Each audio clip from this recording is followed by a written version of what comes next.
Hinahanap ko yung tirahe ng bagong welding machine. Tinisting ko sa vertical kung saan ko siya mahanap kung anong, kasi nilagay ko siya sa 95 tirahe.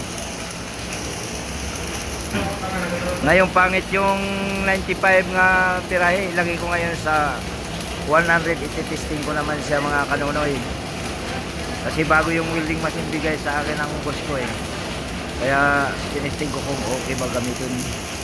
Ito, tingnan natin yung tinira ko ng vertical ng 95 ang tirahe. Tapos tingnan din natin yung 100 ang tirahe vertical.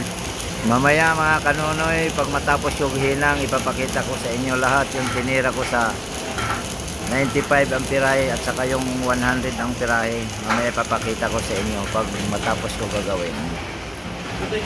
Kanunoy, kagaya sa mga baguhan niya yung nag-aaral pa lang ng TISDA, kailangan din yung matutunan tong mga tirang ganito, vertical.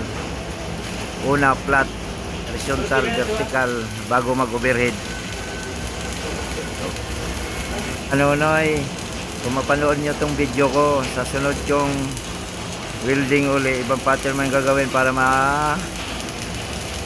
kaya ngayon tinuturuan ko yung mga kasama ko mga helper mag-welding, kasi pag ako'y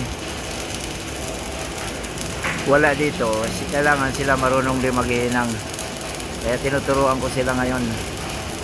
Kaya mga kanunoy, yung mga kagaya sa mga baguhan ngayon, kailangan mapag-aralan nyo tong kahit sa ismaw lang. Kanunoy, ito tumitira yung mga helper, tinuturuan ko.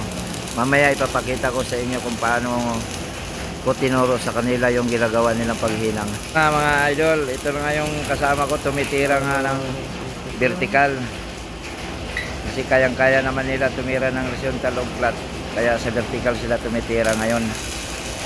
Ito pinag-aralan nila kung paano diskarte. Kaya kayo mga baguhan ngayon, mga agresibo mag-welding, mag-aral kayo. Kapag kayo natututo, magagamit din ninyo yan. Hindi na maagaw ng ibang tao yan, kundi skilled mo yan. Ito mga kanunoy, ito apat sila yung tumitira, mga helper, nagpa-practice para matuto. Pangarap din lang matuto mag-welder eh. Kaya sabi ko naman, sige, pag-aralan nyo, tuturuan ko kayo.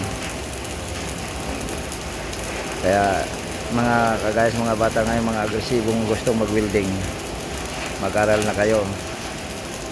Mga kanunoy, kung kayo may nakapanood nito, kailangan lang nyo kahit like lang, okay lang yun. Abangan nyo sa sunod ng ipapakita kong video ulit. Ibang ano naman yung gagawin ko.